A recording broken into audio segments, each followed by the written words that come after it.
السلام علی عباد الذین اصطفى اما بعد. سامعین حضرات، پھر سے ایک بار امام بخاری رحمۃ اللہ علیہ کی کتاب الادب المفرد سے درس کا آغاز ہو رہا ہے. اس سے پہلے ہم نے جہاں تک درس کی شروعات کی تھی، جہاں پر ختم ہوا تھا، اسی کے آگے ابو ہریرہ رضی اللہ تعالی عنہ سے ایک روایت مروی ہے کہ انہوں نے دو آدمی کو دیکھا، تو ان میں سے ایک سے آپ نے کہا ما ھذا منکا، یہ آپ کے کون ہیں؟ تو دوسرے شخص نے کہا یہ میرے والد محترم.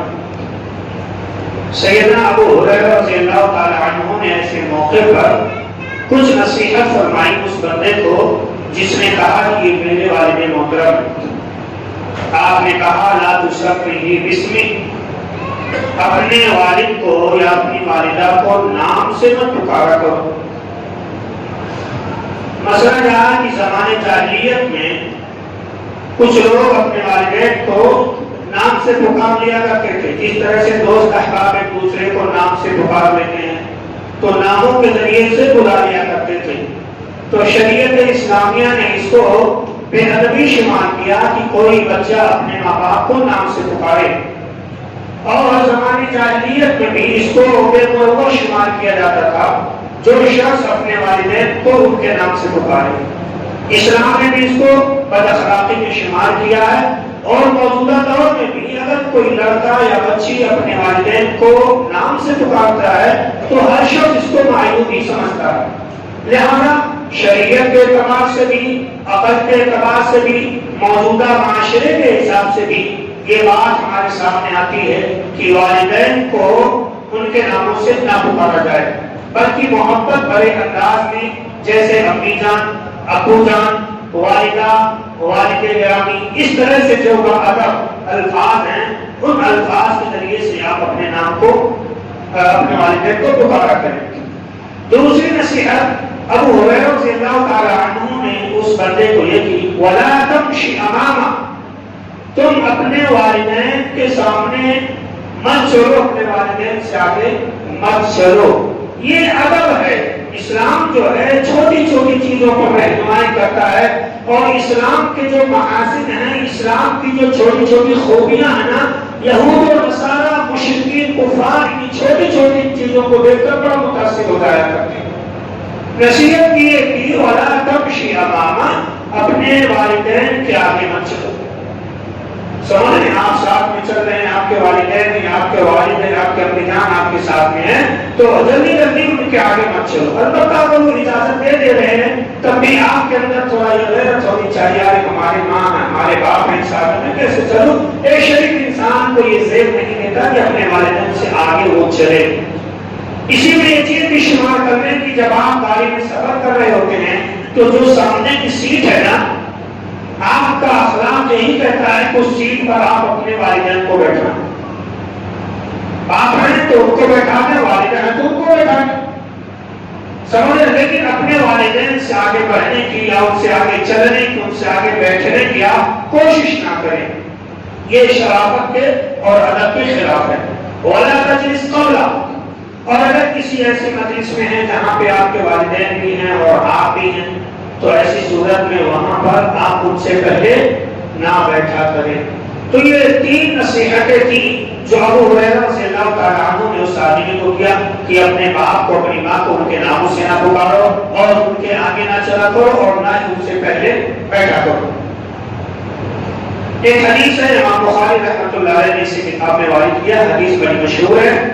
اس حدیث کو میں پیش کرنا چاہتا ہوں. ہوا یوں کہ اللہ رب العالمین نے قرآن کریم کی آیت شریفہ نازل فرمائی کہ اے نبی، آپ اپنے قبیلے والوں کو، اپنے رشتہ داروں کو، اپنے اعزاء خالق کو جہنم سے، اللہ کے عذاب سے، اس کی گرفت سے ڈرائیے. تو اللہ کے رسول صلی اللہ علیہ وسلم نے پورے محلے والوں کو جمع نہیں کیا. پہلے آپ نے اپنے قبیلے کے لوگوں کو جمع کیا، جو آپ کے رشتہ دار تھے ان کو جمع کیا. کیوں معلوم ہے؟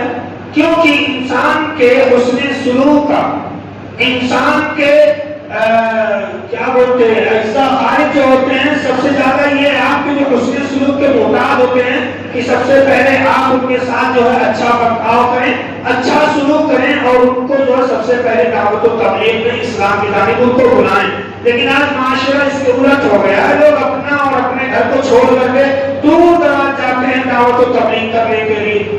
آیت کریمہ یہ بتاتی ہے کہ دعوت و تبلیغ کا آغاز سب سے پہلے انسان کو اپنے سے کرنا چاہیے، اپنے رشتہ داروں میں کرنا چاہیے، اپنے پڑوسیوں میں کرنا چاہیے۔ یہ ایک تسلسل ہے، ایک سلسلہ، ایک طریقہ کار ہے اصلاح کرنے کا۔ اگر اس طریقے سے آپ بچ جائیں گے تو آپ کا محلہ غلاظتوں میں ہوگا اور دور دراز کے لوگ جو ہوں گے وہ صاف شفاف ہو جائیں گے۔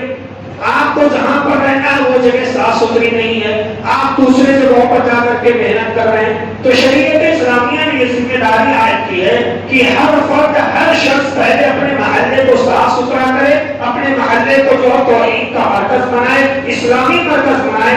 ہر شخص اپنے محلے کی اگر ذمہ داری اٹھا دے تو انشاءاللہ معاشرہ میں پورا دیش اور پورا ملک جو کیا ہوگا صاف ستھرا ہو جائے گا۔ لیکن یہاں پر غلطی ہوتی ہے، ہم اپنے ماں کو چھوڑ دیتے ہیں، اپنے پڑوسی کو چھوڑ دیتے ہیں، اپنے بھائیوں کو چھوڑ دیتے ہیں، اپنے محلے والوں کو چھوڑ دیتے ہیں، ہزار کلومیٹر کی دوری پر اس دیش سے اس دیش میں جا کر کے جو دعوت و تبلیغ کروا کرتے ہیں، چاہے بی بی سہارا کسی اور کے ساتھ کہیں چلی جائیں۔ تو یہ ساری چیزیں ہیں جو ہمارا جو دماغ اس جانب جانا چاہیے کہ شریعت نے دعوت و تبلیغ کا کیا اصول اپنایا ہے۔ بہرحال اللہ کے رسول صلی اللہ علیہ وسلم نے سارے لوگوں کو جمع کیا اور ایک ایک کر کے سارے لوگوں کو سمجھانا شروع کر دیا۔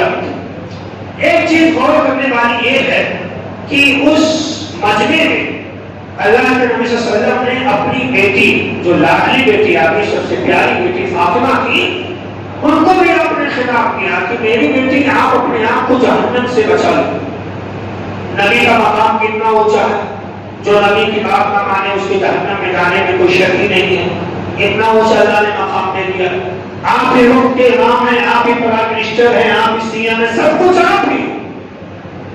تو ایسے سرکاری عہدے پر فائز انسان جو اپنی بیٹی کو یہ نصیحت کر رہا ہو کہ بیٹی آپ بھی اپنے آپ کو جہنم سے بچانے کا سامان کرو۔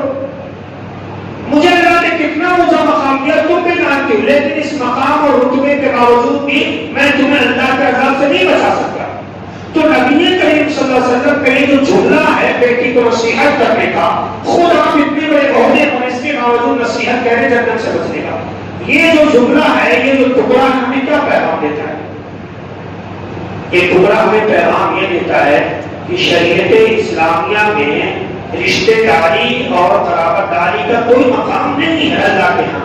اللہ کے یہاں جہنم سے بچنے کا ایک ہی اصول ہے، انھا تقواکم عند اللہ اتقاکم۔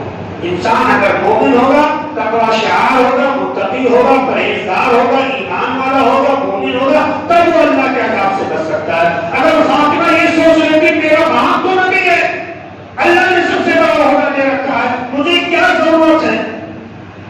تو اللہ کے رسول نے اس چیز کو، اس سوچ کو جو ختم کرنے کے لیے آپ نے سیدھا فرمان جاری کر دیا، دیکھو اللہ کے یہاں رشتہ داری کی کوئی ویلو نہیں ہے، کوئی مقام اور مرتبہ نہیں ہے۔ جہنم سے بچنے کا رب کے یہاں ایک اصول ہے، انھا تقواکم عند اللہ اتقاکم، کہ انسان متقی اور پرہیزگار بن جائے۔ اگر میری بیٹی آپ متقی نہ رہے، پرہیزگار نہ رہے، مومن نہ رہے، تو اے فاطمہ میں بھی تمہیں اللہ کے عذاب سے نہیں بچا سکتا۔ سمجھ رہے ہیں؟ اللہ کے رسول معاذ بن جبل کو جب بھیجنے کے لیے جا رہے تھے، معاذ کو یمن بھیج رہے تھے، تو ایسے موقع پر ایک جملہ آپ نے بڑا پیارا جملہ کہا تھا۔ جب معاذ کو الوداع کر دیا تو آپ نے پیچھے مڑ کر کہا کہ اے زمین اور آسمان تو گواہ ہے، میرے رشتے دار، میرے اہل بیت سوچتے ہیں کہ یہ لوگ سب سے زیادہ میرے قریبی ہیں، میرے اہل و عیال، میرے رشتے دار، میرے اہل بیت یہ خیال کرتے ہیں کہ یہ لوگ مجھے سب سے زیادہ قریبی ہیں، اور ایسا کذالک، حالانکہ معاملہ ایسا نہیں ہے، یہ لوگ میرے سب سے زیادہ قریبی نہیں ہیں۔ میرے سب سے زیادہ قریبی وہ لوگ ہیں، ان اولیاء منکم المتقون من کانوا حیث کانوا، نبی کے سب سے زیادہ قریبی رشتہ دار وہ ہیں، سب سے زیادہ نبی سے قریب وہ لوگ ہیں جو متقی ہوں، پرہیزگار ہوں، وہ دنیا کے کسی بھی کونے میں ہو، اور کسی بھی گاؤں اور علاقے اور پیش سے تعلق رکھنے والے ہو. تو یہاں پر بھی معلوم یہ ہوا کہ انسان کا جو معیار اللہ کے یہاں جنت اور جہنم کے جانچنے کا پرکھنے کا وہ تقویٰ ہے.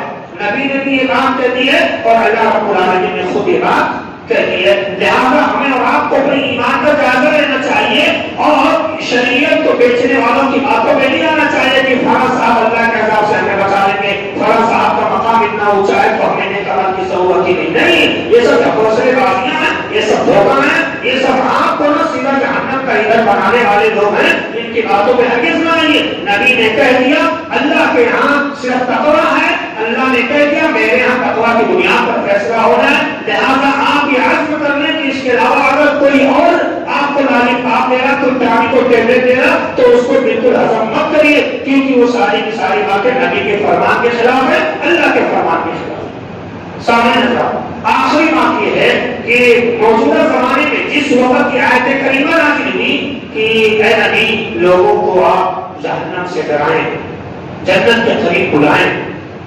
اس وقت زمانے جاہلیت میں رواج تھا, دستور تھا کہ جب کسی کو کہیں جمع کرنا ہوتا تو ایک آدمی ننگے ہو جاتا, پورا کپڑا بدن سے اتار دیتا اور سب سے بلند جگہ پر جاتا اور خوب تیز آواز لگاتا, مثلا یا صباح,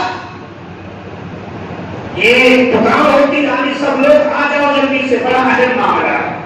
ایک طریقہ یہ تھا کہ آدمی ننگا ہو جاتا, بلندی پر چڑھ کر آواز دیتا یا صباح آ جاؤ, سب لوگ دوڑ کر آ جاتے. ایک طریقہ یہ تھا کہ لوگ بلند جگہ پر آگ جلا دیتے, تو اس آگ کی روشنی دیکھ کر لوگ جان جاتے ہیں ہمیں کوئی مسئلہ پیش آیا, اب وہاں پر پہنچنا, وہاں کوئی مجلس لگنے والی ہے.